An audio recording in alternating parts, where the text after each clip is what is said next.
નમસ્કાર મિત્રો, આજે કોમ ગામ પંચાયત અને સોખડા ગામ પંચાયતની વાત કરશું.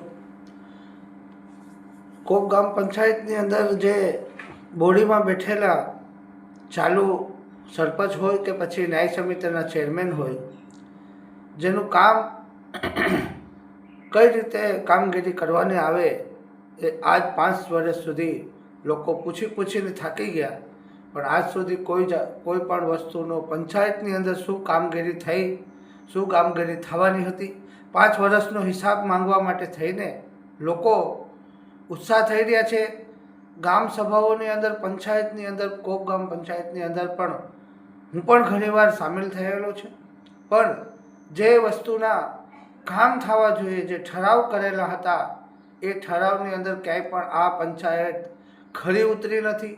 ન્યાય સમિતિના ચેરમેનની આપણે વાત કરીએ તો એક ન્યાય સમિતિના ચેરમેનનું કેટલો બધો રોલ હોય કે જે ધારે એ કરી શકે, પંચાયતની અંદર ગામના લોકોના સવાલો ઉપાડી શકે, ગામ લોકોની સમસ્યાઓનું એમના પોતાના લેટર પેડ ઉપર જે કંઈ પણ સમસ્યા હોય તો એ પ્રધાનમંત્રી સુધી અને મુખ્યમંત્રી સુધી અને જે તાલુકાના અધિકારી કે જિલ્લાના અધિકારી સુધી એમની સમસ્યા ગામની પહોંચાડી શકે છે પોતાના લેટર પેડ ઉપર.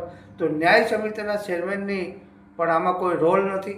ન્યાય સમિતિના ચેરમેનને શું કામ કરવું જોઈએ એ પણ મને ક્યાંક ને ક્યાંક લાગે છે કે જે અમારી દલિત સમાજની જે ગ્રાન્ટો આવે છે, જે અમારી 35% હોય કે 33% હોય, જે કાંઈ સરકાર નક્કી કરતી હોય એ આપણે માન્ય રાખવું પડે છે. છતાં પણ એમાં પણ 5 વર્ષ સુધીની કોઈ પણ ગ્રાન્ટના, કોઈ પણ દલિત સમાજના જે કાંઈ પૈસા આવે ગ્રાન્ટોની અંદર, એનો પણ કોઈ વિભાજન કરવામાં આવ્યો નથી.